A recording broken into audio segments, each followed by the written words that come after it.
Batay sa kilalang kwento na kung saan, sa usapin ng relihiyon, ay kilalang hango sa aklat ng Genesis, ang King of Dreams, ay nakasentro sa buhay ni Joseph, isang milagro na bata, na may kaloob na interpretasyon ng mga panaginip. Dahil ipinanganak siya sa isang baog, tinawag siya ng kanyang mga magulang ng ganoon at mabilis siyang naging paborito ng kanyang ama na si Jacob, na ikinainggit ng kanyang 10 nakatatandang kapatid. Pagkatapos bigyan ni Jacob si Jose ng magandang damit, at pagkatapos ibahagi ni Joseph ang kanyang mga panaginip tungkol sa mga kapatid na yumuyuko sa kanya, napagpasyahan nilang sapat na sila. Kaya isang araw, kinupkup nila si Jose at ipinagbili siya sa mga mangangalakal ng alipin, na dinala naman siya sa malayong Ehipto. Doon, ipinagbili siya kay Potiphar, ang kapitan ng hukbo ni Paraon. Kahit na isang alipin, si Jose ay patuloy na namumukod-tangi dahil sa kanyang pagsusumikap at kalaunan ay napansin ito ni Potiphar. Dahil dito, pinamahalaan niya si Jose sa kanyang buong sambahayan. Dito rin nakilala ni Joseph si Asenath, ang una niyang love interest. Napansin din ng asawa ni Potiphar si Jose, ngunit sa isang romantikong paraan.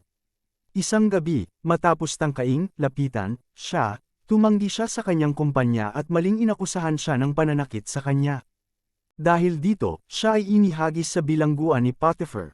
Doon, nakilala niya ang panadero at mayordomo ng Paraon, na ang mga panaginip ay binibigyang kahulugan niya. Pagkatapos nilang palayain, naiwan doon si Jose ng ilang taon pa hanggang sa isang araw nang palayain siya ni Potiphar dahil kailangan siya ng Faraon na bigyang kahulugan ang isang panaginip na nagpapahirap sa kanya kamakailan gaya ng narinig niya sa kanyang mayordomo.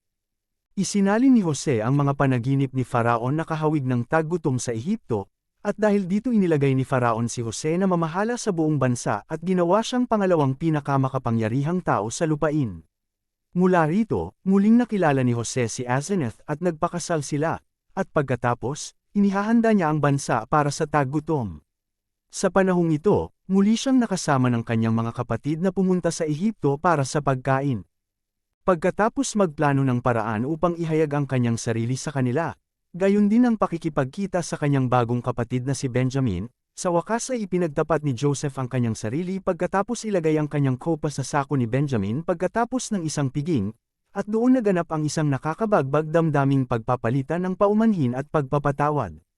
Pagkatapos, inanyayahan ni Jose ang kanyang buong pamilya na manirahan sa Ehipto at muling nakasama ang kanyang ama. Maraming salamat sa inyong pakikinig. Please click like and subscribe.